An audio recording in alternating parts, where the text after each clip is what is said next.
नाही, त्यामुळे हे वरूनच तुम्हाला काम करावं लागणार आहे.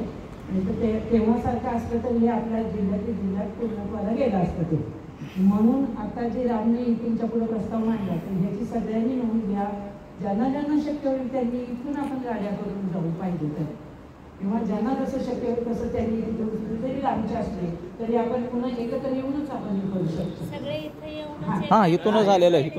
इथूनच कोणा तिथं नाही जमणार ते. ज्या लेडीजना जमतात, ज्या जेंट्सना जमतं, मुलामुलींनी कसं तुम्हाला ॲडजस्ट करायचं तसं करून त्यांचा निरोप आला की हां, तर हे सगळ्यांनी मनावर घ्या आणि आपल्या लेकरांची, आपल्यासारख्याच लेकरांचं कल्याण होऊ द्या एवढंच मनात बाळगा. उषा कसं म्हटली की मी एक मूल सांभाळलं, तिला जी ही प्रेरणा इथून मिळाली दादा महाराजांकडून, या आश्रमातून, तशीच प्रत्येकाला मिळते की आपण आपली मुलं असताना दुसरी घेऊ शकत नाही, पण निदान दुसऱ्या मुलांचं काय संगोपन तर आपण आपली एखादी संस्थेत तर करू शकतो ना आपण, नाही का?